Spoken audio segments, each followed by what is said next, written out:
Anak-anak, kita lanjutkan ke kegiatan 1.3 bagian kedua, yaitu faktor bilangan bulat.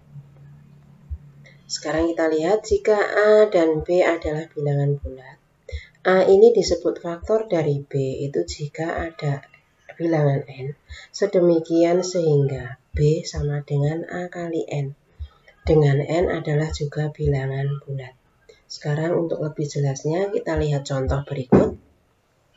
Tentukan semua faktor positif dari 6. Kita lihat penyelesaiannya. Anak-anak, kalian lihat 6 itu berasal dari perkalian 1 kali 6. 1 kali 6 di sini hasilnya adalah 6. Sehingga bisa disebut 1 adalah faktor dari 6. Selain 1 kali 6, 2 kali 3. Ini juga menghasilkan angka 6.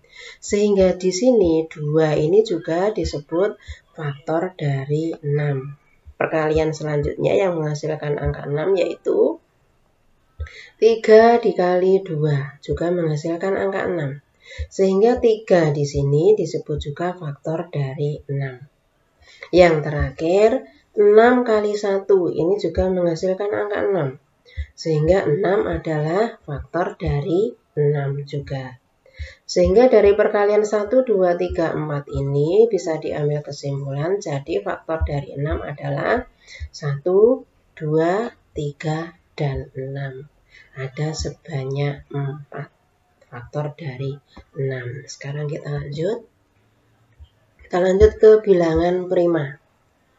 Anak-anak mengingatkan kembali, bilangan prima itu adalah bilangan bulat positif yang hanya memiliki 2 faktor, yaitu 1 dan bilangan itu sendiri. Sekarang kita lihat contohnya supaya kalian lebih jelas. Contohnya bilangan 5 itu adalah perkalian dari 1 kali 5. Sehingga faktor dari 5 itu adalah 1 dan 5.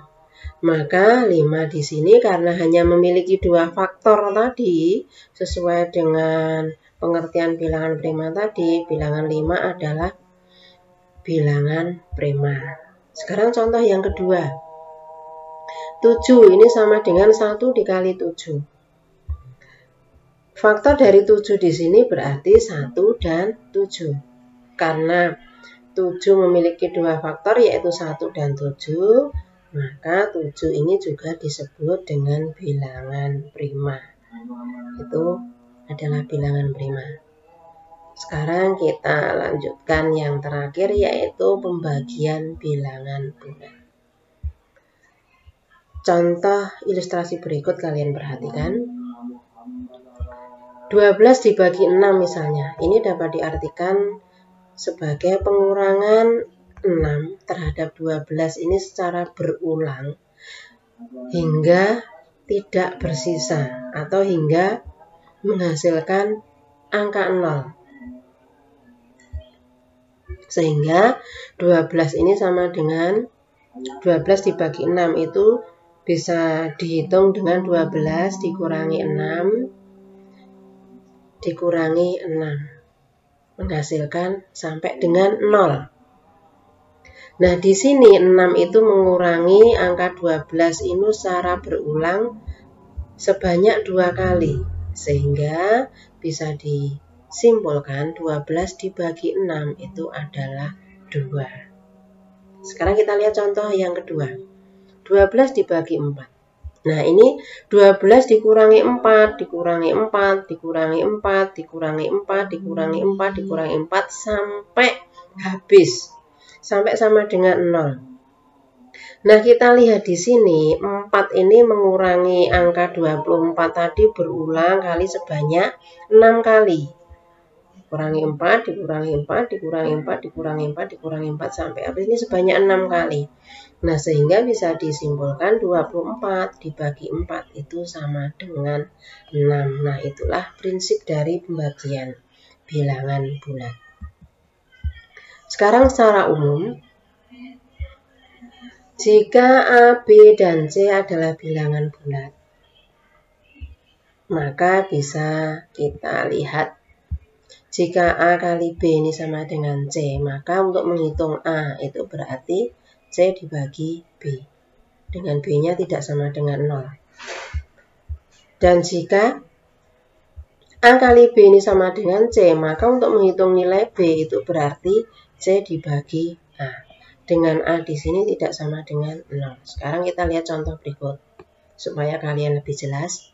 Jika 2 dikali 3 kan sama dengan 6. Maka 3 ini bisa dihitung dengan cara 6 dibagi 2. 6 dibagi 2 adalah menghasilkan angka 3. Atau 2 itu bisa dihitung dengan cara 6 dibagi 3. Karena 6 dibagi 3 itu menghasilkan angka 2.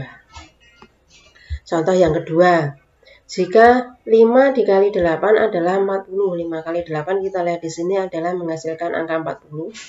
Maka 8 ini adalah sama dengan 40 dibagi 5. 40 dibagi 5 kalian lihat 40 dibagi 5 adalah 8. Atau 5 ini bisa dihitung dengan cara 40 dibagi 8. Karena 40 dibagi 8 juga menghasilkan angka 5. Itulah prinsip dari perkalian dan pembagian bilangan bulat. Nah anak-anak, sampai di sini materi dari perkalian dan pembagian bilangan bulat di kegiatan 1.3. Kalian pahami baik-baik materi ini. Untuk selanjutnya setelah kalian paham bisa mengerjakan lembar kerja 1.3. Selamat mencoba. Sekian, wassalamualaikum warahmatullahi wabarakatuh.